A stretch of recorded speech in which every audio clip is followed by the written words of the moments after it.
قرآن لوگوں کے لیے اللہ کا پیغام۔ القرآن يوحدنا لطريق الخير يوجهنا الله تعالى أنزله ورسول الله نحمده ونصلي على رسوله الكريم اما بعد فاعوذ باللہ من الشیطان الرجیم بسم اللہ الرحمن الرحیم الحمد للہ الذی انزل علی عبده الکتاب ولم یجعل له عوجا صدق اللہ العظیم رب اشرح لی صدری ویسر لی امری واحلل عقدۃ من لسانی یفقہوا قولی آمین یا رب العالمین۔ محترم حضرات اور معزز خواتین، آج ہم سورۃ الکہف سے ترجمے کا آغاز کر رہے ہیں۔ سورۃ الکہف کے بارے میں نبی اکرم صلی اللہ علیہ وآلہ وسلم کا ارشاد مبارک ہے کہ جو لوگ جمعے کے دن سورۃ الکہف کی تلاوت کرتے ہیں اللہ تبارک و تعالیٰ انہیں دجالی فتنے سے محفوظ فرما دیتا ہے۔ بعض روایات میں ابتدائی 10 آیات کی تلاوت کا ذکر بھی ہے اور بعض روایات میں آخری 10 آیات کی تلاوت کا ذکر بھی ہے۔ یہ سورہ مبارکہ دجالی فتنے کا کیوں توڑ ہے، اس کی وجہ یہ ہے کہ ایک تو ہے شخص دجال جو کہ قرب قیامت آئے گا، لیکن ایک ہے دجالی فتنہ، اور وہ فتنہ ہر دور میں لوگوں کے لیے اللہ تبارک و تعالیٰ سے دوری کا ایک سبب رہا ہے۔ دجل اصل میں کہتے ہیں پردے کو، تو ہر وہ چیز جو کہ اللہ اور بندے کے درمیان پردہ بن جائے، بندے کو اللہ تبارک و تعالیٰ سے اس کے احکامات سے غافل کر دے، وہ اصل میں دجل ہے یا دجالی فتنہ ہے۔ اور اگر تھوڑا سا غور کیا جائے تو اکثر و بیشتر جو چیز انسان کو اللہ تعالیٰ سے اوٹ میں کر دیتی ہے، پردے میں کر دیتی ہے، غافل کر دیتی ہے، وہ اصل میں ہے دنیا پرستی، دنیا کی محبت۔ اس سورہ مبارکہ میں اللہ تعالیٰ نے دنیا پرستی اور دنیا کی محبت اس کے حوالے سے حقائق کو اتنے مؤثر انداز سے واضح کیا ہے کہ اگر انسان سمجھ کے سورہ کہف کو پڑھ لے تو پھر وہ دنیا پرستی کے فتنے میں مبتلا نہیں ہوگا، دنیا کی محبت کی بیماری سے وہ اپنے باطن کو انشاءاللہ محفوظ کر لے گا۔ دنیا پرستی کی کئی شکلیں ہیں، چاہے وہ شہرت کی طلب ہو، چاہے وہ دولت کی طلب ہو، چاہے وہ اقتدار کی طلب ہو، یہ تمام دنیا پرستی کے مختلف مظاہر ہیں۔ اللہ تبارک و تعالی ہمیں ان سب سے محفوظ رکھے۔ اور رفتہ رفتہ یہ دنیا پرستی یہ بڑھتی چلی جا رہی ہے، اس کی وجہ یہ ہے کہ اس وقت پوری دنیا میں ایک مادہ پرستانہ فکر کا غلبہ ہے۔ یہ مادہ پرستانہ فکر تقریباً 200-250 سال پہلے ڈیولپ ہوئی ہے مغرب میں، اور رفتہ رفتہ اس وقت وہ پوری دنیا پر چھائی ہوئی ہے۔ پوری دنیا میں جو لیڈنگ طبقات ہیں معاشرے کے، وہ طبقات کے جن کے ہاتھ میں معاشرے کی باغ ڈور ہے، جو قیادت کر رہے ہیں معاشرے کی، اکثر و بیشتر وہ مغربی فکر سے اس قدر مرعوب ہیں کہ ان کی وجہ سے نہ صرف یہ ہے کہ خود ان کا اپنا طبقہ بلکہ نیچے کے لوگ بھی ان سے متاثر ہو کر اس فکر میں رنگے جا رہے ہیں۔ یہ مغرب فکر میں مادہ پرستی یا دنیا پرستی کیوں آئی؟ اس کا پس منظر یہ ہے کہ مسلمانوں نے اپنے اسپین کے زمانے میں اہل یورپ کو ڈارک ایجز سے نکالا۔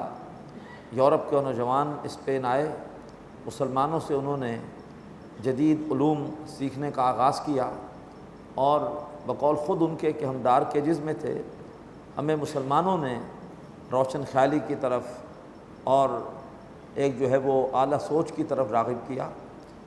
لیکن جب وہی نوجوان مسلمانوں سے جدید علوم سیکھ کر واپس جاتے تھے اپنے علاقوں میں، تو وہاں پر مذہبی طبقات وہ ان کے لیے شدید ایک مزاحمت کا باعث بنتے تھے۔ مذہبی طبقات نہیں چاہتے تھے کہ لوگ جدید علوم سیکھیں، کیوں؟ اس لیے کہ جو عیسائیت ہے اس کے عقائد اتنے غیر منطقی ہیں کہ جب ایک انسان ذرا تعلیم حاصل کرنے کے بعد باشعور ہو جاتا ہے تو وہ سوالات کرتا ہے، اعتراضات کرتا ہے عیسائی عقائد پر، اور ان کا جواب مذہبی طبقے کے پاس عیسائیوں میں ہے نہیں، تو انہوں نے حصول علم اور علم کی ترقی پر ہی پابندی لگانے کی کوشش کی۔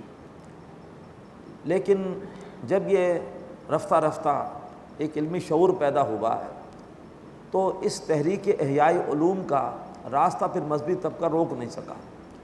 عیسائیوں کے عقائد میں چاہے تثلیث کا عقیدہ ہو، ایک میں تین اور تین میں ایک، سمجھ میں نہیں آتا، کفارے کا عقیدہ سمجھ میں نہیں آتا کہ تم ساری زندگی گناہ کرتے رہو، بس صرف بشپ کے پاس آ کے، پوپ کے پاس آ کے اپنے گناہوں کا اعتراف کرو، اس کی فیس ادا کرو، تمہارے گناہ معاف ہو جائیں گے۔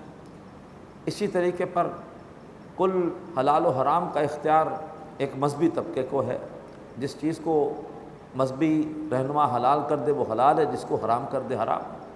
تو یہ تمام چیزیں سمجھ میں آنے والی نہیں ہیں، لہٰذا ان پر یورپ کے نوجوان اعتراضات کرتے تھے، مذہبی طبقہ ان کی اس علمی ترقی جس کی وجہ سے سوالات پیدا ہو رہے تو اس کے خلاف تھا۔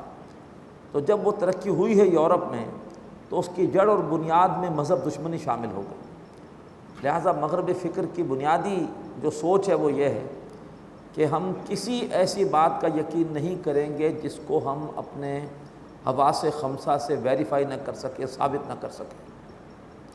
ہماری پوری فکر کی بنیاد ٹھوس حقائق پر ہونی چاہیے۔ یہ خیالی باتیں، وہمی باتیں، ماورائی باتیں ہم انہیں نہیں مانتے۔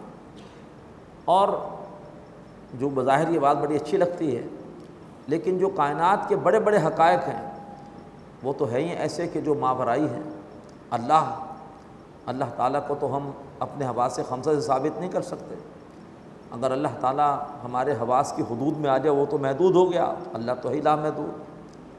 اسی طریقے پر آخرت کا تصور ہے کہ ایمان بالغیب ہے۔ روح کی حقیقت کو ہم نے پڑھا سورہ بنی اسرائیل میں، سمجھ نہیں سکتے۔ تو جو بڑے بڑے حقائق ہیں وہ تو پھر مادہ پرستانہ انداز سے ہمارے فہم ادراک میں نہیں آتے۔ تو لہٰذا مغربی سوچ میں ان تمام چیزوں سے بالکل جو ہے وہ ترک تعلق اختیار کر لیا گیا۔ بقول ڈاکٹر سعد احمد رحمۃ اللہ علیہ کہ اس موضوع پر ان کی بڑی عمدہ تصنیف ہے، اسلام کی نشت ثانیہ کرنے کا اصل کام۔ ہم جہاں پر اسلام کی نشت ثانیہ کا خواب دیکھ رہے ہیں وہاں پر اس وقت مغربی فکر کی ڈومینیشن ہے۔ اس مغربی فکر میں ہے کیا؟ کائنات پر ساری توجہ ہے، خالق کائنات سے بحث ہی نہیں ہے۔ ساری توجہ دنیا کی زندگی پر ہے، آخرت کی زندگی سے بحث ہی نہیں ہے۔ جسم کے اوپر خوب غور و فکر ہے لیکن روح کا سرے سے کوئی تذکرہ ہی نہیں ہے۔ تو تین چیزوں کو ترجیح دے دی گئی۔ خالق کے اوپر ترجیح دی کائنات کو، آخرت پہ ترجیح دی دنیا کو، روح پر ترجیح دے دی بدن کو۔ اب اس سے یہ پوری کی پوری ترقی ہوئی ہے مغربی فکر کے زیر اثر، اور اس کی جڑ اور بنیاد میں کوئی اللہ کا ذکر نہیں، کوئی آخرت کا ذکر نہیں، کوئی روح کا ذکر نہیں۔ انسان نرا حیوان ہے، بس دیگر حیوانات سے ذرا تھوڑا سا ریفائنڈ ہے، باقی ہے حیوان ہی۔ اور یہ مغربی تہذیب رفتہ رفتہ اس وقت دجال کی آمد کی راہ ہموار کر رہی ہے۔ دجال کے بارے میں اللہ کے رسول کا ارشاد ہے صلی اللہ علیہ وآلہ وسلم، جب وہ بیان کرے گا تو اس کی آواز مشرق مغرب کے تمام لوگ سنیں گے۔ آج ترقی کی ہم اس سطح پر پہنچ چکے ہیں کہ ایک جگہ بیان ہو اور پوری دنیا سن رہی ہوتی ہے۔ دجال سرجری کی اس انتہا پر ہوگا کہ ایک شخص کے دو ٹکڑے کرے گا اور اس کے بعد اس کو دوبارہ جوڑے گا، وہ زندہ ہو جائے گا۔ رفتہ رفتہ سرجری وہاں پہنچ رہی ہے۔ دجال جہاں پر چاہے گا بارش برسا دے گا، فصلیں اگا دے گا، جہاں پر چاہے گا آگ برسا دے گا۔ دجال کی سواری کا ایک قدم دمشق میں ہوگا اور دوسرا قدم اس کا جدہ میں ہوگا۔ رفتہ رفتہ یہ تمام چیزیں اس مغربی تہذیب کے زیر اثر وہ آتی جا رہی ہیں۔ ابھی مغربی تہذیب صرف خدا کا انکار کر رہی ہے، دجال اکبر آ کے خود خدائی کا دعویٰ کرے گا کہ میں خدا ہوں۔ تو یہ ہے اصل میں یہ مغربی تہذیب ایک کانی تہذیب ہے۔ جیسے دجال کانا ہوگا، مغربی تہذیب کانی ہے۔ علم کے دو ذرائع ہیں، ایک ہے علم جو کہ حواس سے، تجربات سے حاصل ہوتا ہے، وہ آنکھ اس کی کھلی ہوئی ہے، اس میں خوب ترقی کی، لیکن ایک علم حاصل ہوتا ہے اللہ تعالیٰ کی طرف سے انبیاء کے ذریعے، وحی کے ذریعے، وہ آنکھ اس نے بند کر لی ہے، اور وہی علم ہے جو علم کی روح ہے، اس کی وجہ سے انسان ہدایت پر رہتا ہے۔ تجرباتی علوم کو بھی صحیح رخ کے اوپر انسان استعمال کرتا ہے اس وحی کے علم کے ذریعے سے، وہ آنکھ بند ہے۔ تو یہ کانی تہذیب ہے، اور یہ کان دجال کی راہ ہموار کرتی چلی آ رہی ہے۔ اس تہذیب کے زیر اثر یہ مادہ پرستی، دنیا پرستی بہت زیادہ بڑھ گئی ہے۔ نئی نئی ایجادات، نئی نئی سہولیات انسان کو اپنے اندر جذب کر رہی ہیں، اور انسان بالکل بھول چکا ہے اللہ کو، اور مزید سے مزید سہولیات، مزید سے مزید لگژریز، مزید سے مزید نئی نئی ایجادات کی طرف رغبت، اس میں انسان اتنا کھویا ہوا ہے کہ رفتہ رفتہ وہ اللہ سے اور دور ہوتا چلا جا رہا ہے۔ اس فتنے کا علاج ہے سورۃ الکہف میں۔ اللہ تعالیٰ ہمیں ہر جمعے کو یہ سورہ مبارکہ سمجھ کر پڑھنے کی توفیق عطا فرمائے۔ ڈاکٹر سعد احمد رحمۃ اللہ علیہ نے 1989 میں دسمبر میں اس سورہ مبارکہ کے حوالے سے 3 خطابات کیے تھے، اور ایسے محسوس ہوتا ہے کہ خطاب کے دوران کچھ اللہ تعالیٰ کی طرف سے ان کو مضامین کا القاء ہو رہا ہے۔ میں نے ڈاکٹر صاحب کے جو بھی خطابات سنے ہیں، سب سے زیادہ روحانی اور مجھے مؤثر کن خطابات وہ 3 خطابات لگے تھے۔ ایک میں ڈاکٹر صاحب نے بیان کی تھی دجال، فتنہ دجال ہے کیا۔ دوسرے خطاب میں انہوں نے سائنس اور کلیسا کا تصادم اسی صورت کے حوالے سے بیان کیا، اور تیسرے خطاب میں پوری سورہ کہف کے مضامین کا خلاصہ 1.5 گھنٹے میں بیان کر دیا۔ موضوع تھا ان کے بیان کا دنیا کی حقیقت۔ میں آپ سب کو دعوت دوں گا کہ ضرور یہ 3 خطابات سنیں۔ پہلے تو ان تینوں خطابات کے الگ الگ آڈیو کیسٹ تھے، اب ایک ہی سیڈے میں یہ تینوں خطابات آپ کو مل جائیں گے۔ نہ صرف خود سنیے بلکہ تحفتاً دوسروں کو بھی دیجیے، آپ خود محسوس کریں گے کہ آپ کی ایمانی کیفیت ان خطابات کو سن کر بہت بڑھ جائے گی۔ اللہ تعالی ہم سب کو، ہمارے دلوں کو ایمان کے نور سے منور فرمائے، اور اللہ ہم سب کو دنیا کے فتنے سے، دنیا پرستی سے محفوظ فرمائے۔ بسم اللہ الرحمن الرحیم۔ الحمدللہ، کل شکر اللہ کے لیے ہے۔ یہ کلمہ مادہ پرستی کا توڑ ہے۔ اصل احسانات اسباب کا نہیں ہے، اصل احسان اللہ کا ہے۔ ٹھیک ہے، دنیا میں بہت ساری نعمتیں ہیں، لیکن وہ نعمتوں میں تاثیر نہیں ہے، تاثیر اللہ تعالیٰ کے حکم کی وجہ سے ہے۔ تو کل شکر پانی کا نہیں ہے، کھانے کا نہیں ہے، شکر اللہ تعالیٰ کا ہے۔ پیاس پانی سے نہیں بجھی، اللہ کے حکم سے بجھی ہے۔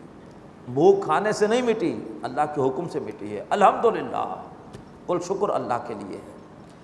الذی انزل علی عبدہ الکتاب، جس نے اپنے بندے صلی اللہ علیہ وآلہ وسلم پر کتاب نازل فرمائی۔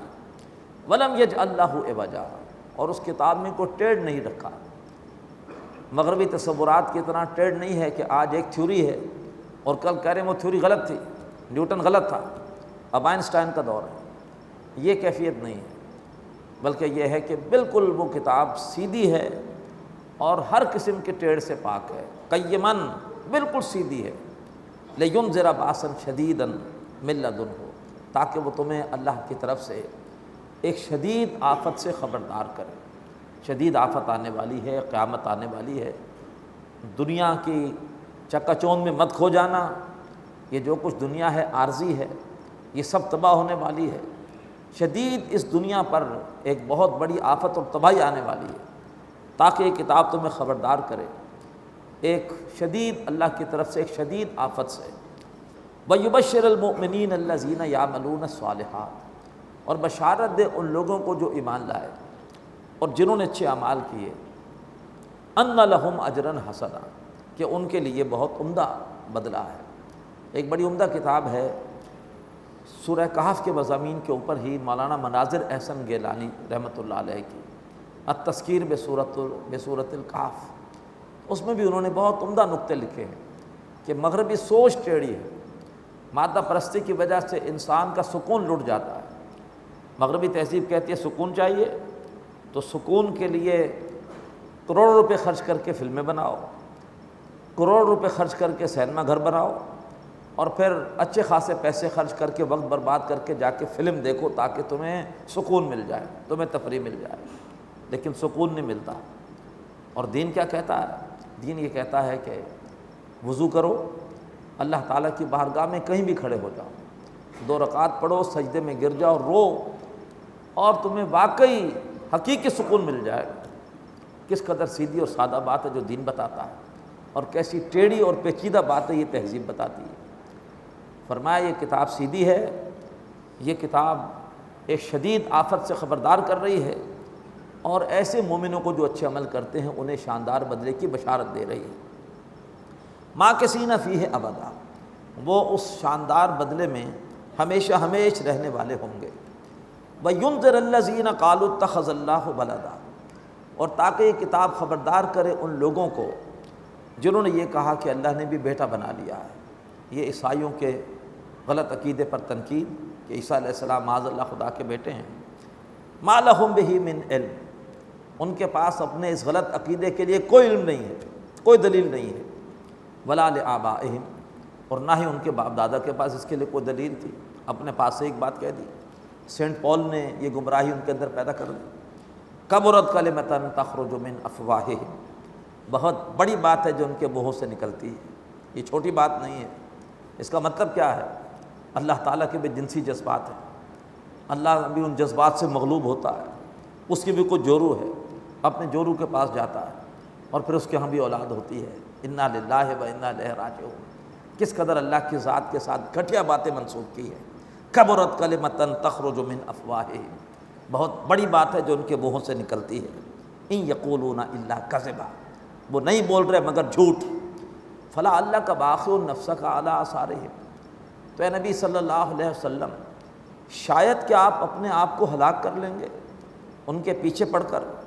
ان لم یؤمنوا بہذا الحدیث، اگر وہ اس قرآن پر، اس بات پر ایمان نہ لائے، اس کلام پر ایمان نہ لائے۔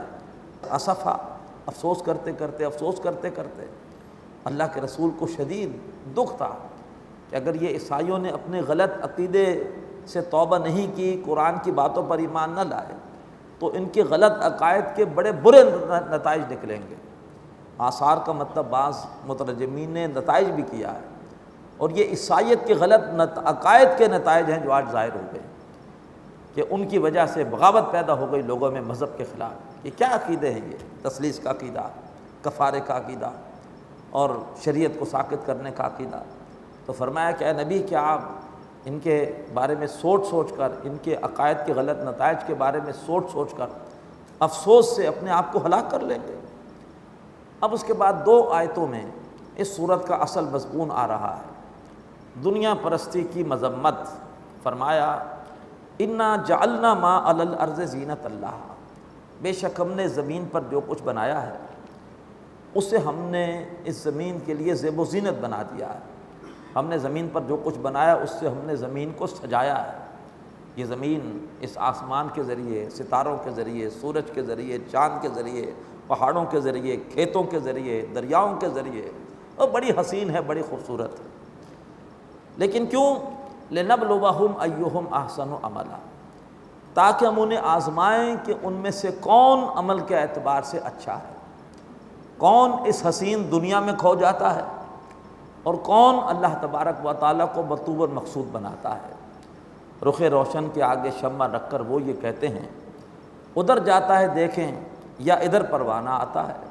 تو اللہ تعالیٰ نے ایک طرف اللہ ہے، ایک طرف یہ حسین دنیا ہے۔ ہمارا امتحان ہو رہا ہے کہ ہم گاہ میری نگاہ تیز چیر گئی دل وجود، اور گاہ الجھ کے رہ گئی میری توہمات میں۔ یا تو ہم اسی چکا چوند میں الجھ جائیں گے، اور یا پھر یہ کہ ہم کہیں گے نہیں، اصل تعریف اس اللہ کی ہے جس نے یہ دنیا بنائی ہے، ہمیں اس کو راضی کرنا ہے۔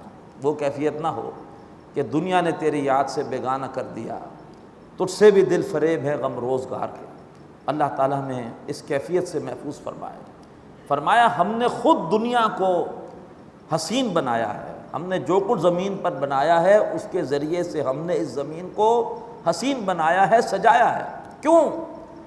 تاکہ امتحان ہو۔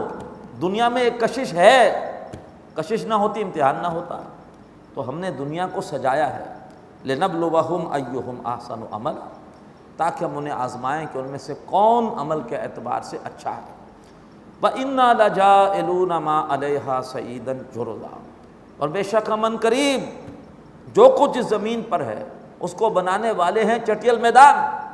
یہ ہے ان کی حقیقت، یہ ان خوبصورت وادیوں کی، خوبصورت پہاڑوں کی، خوبصورت مناظر کی، تمہاری خوبصورت کوٹھیوں کی، کوٹھیوں کے اندر اتنی اعلیٰ قسم کی سہولیات کی حقیقت یہ ہے کہ عنقریب ہم ان تمام چیزوں کو جو زمین پر ہیں کوٹ کوٹ کے بالکل برابر کر دیں گے۔ کلا اذا دکت الارض دکن دکا، ہم عنقریب زمین پر جو کچھ ہے ہم اسے بنانے والے ہیں چٹیل میدان۔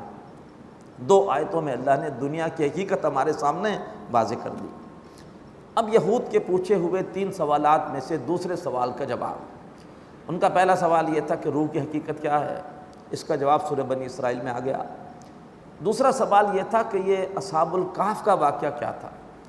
اللہ تعالیٰ نے سورت کے شروع میں اس سوال کا جواب دیا ہے۔ تیسرا سوال تھا کہ ذوالقرنین کا معاملہ کیا تھا۔ اس سوال کا جواب اللہ نے سورت کے آخر میں دیا ہے۔ بڑا حکیمانہ انداز ہے۔ اگر دونوں سوالات کے جوابات سورت کے شروع میں آ جاتے تو بقیہ سورت کے مضامین سے دلچسپی ختم ہو جاتی۔ تو ایک جو سوال تھا، یعنی جو ترتیب کے اعتبار سے دوسرا سوال، اس کا جواب شروع میں دے دیا۔ اب سوال پوچھنے والے انتظار میں ہیں کہ اب اگلے سوال کا جواب کب آئے گا، تو بڑے اہم مضامین بیان کر کے آخر میں پھر اس سوال کا جواب دیا۔ اور ان دونوں سوالات کے جواب کو اللہ نے سورت کے مضمون کے ساتھ بڑی خوبصورتی کے ساتھ ٹانک دیا، جوڑ دیا۔ دنیا میں ایک امتحان کی شکل یہ بھی ہو سکتی ہے کہ انسان کے حالات اتنے مشکل ہوں کہ ایمان کے ساتھ جینا ناممکن ہو جائے۔ ایسے میں ہمارے لیے نمونہ بن گئے اصحاب الکہف۔ اللہ کے بندے مشکل حالات میں ڈٹ گئے اور امتحان میں کامیاب ہو گئے۔ اللہ تبارک و تعالی ہمیں ایسے امتحان سے محفوظ فرمائے، لیکن اگر آ ہی جائے تو اللہ ہمیں بھی ان کے طریقے پر عمل کی توفیق عطا فرمائے۔ اور ایک امتحان کی شکل یہ ہو سکتی ہے کہ اللہ خوب نوازے، خوب عیش ہو، لیکن انسان اس عیش میں اللہ کی یاد سے غافل نہ ہو۔ یہ امتحان ہوا ذوالقرنین کا، اور وہ اللہ کا بندہ اس امتحان میں کامیاب ہو گیا۔ اللہ تعالیٰ نے اس کا واقعہ سورت کے آخر میں بیان کیا۔ اب اصحاب الکہف کے واقعے کے بارے میں مختلف تفصیلات ہیں، لیکن جس چیز پر تقریباً مفسرین کا اتفاق ہے کہ یہ قسطنطنیہ کے علاقے، ایک شہر پیٹرا میں یہ لوگ تھے، اور پیٹرا کا ایک قدیم نام جو ہے وہ رقیم بھی تھا۔ پوری پیٹرا میں جتنے بھی لوگ تھے وہ رومن امپائر کے زیر اثر تھے، اور رومن امپائر اس وقت پوری کی پوری مشرکانہ مذہب کی حامل تھی۔ ان 7 نوجوانوں تک حضرت عیسیٰ علیہ السلام کی تعلیمات پہنچی، صحیح تعلیمات پہنچی، اور یہ اس زمانے کے اعتبار سے مسلمان ہو گئے، توحید کے عقیدے پر آ گئے۔ اب اس کے بعد قوم کو بہت غصہ آیا کہ ہمارے نوجوان اور باپ دادا کے عقیدے کو چھوڑ کر کوئی نیا دین اختیار کر لیا ہے۔ بادشاہ کے سامنے پیش کیا۔ بادشاہ نے ان کو دیکھا اور کہا کہ مجھے تمہاری جوانی پہ ترس آ رہا ہے، میں تمہیں 3 دن کی مہلت دیتا ہوں، یا تو باز آ جاؤ اس نئے مذہب سے، اور ورنہ پھر تمہیں رجم کر دیا جائے گا، مار دیا جائے گا۔ یہ 7 نوجوان اکثر ایک غار میں جا کر آپس میں بیٹھتے تھے اور دین کی تعلیمات کا مذاکرہ کرتے تھے۔ انہوں نے اللہ تعالیٰ سے دعا کی کہ اللہ اب ہمارے لیے جینا ایمان کے ساتھ ممکن نہیں رہا، ہماری مدد فرمائیے۔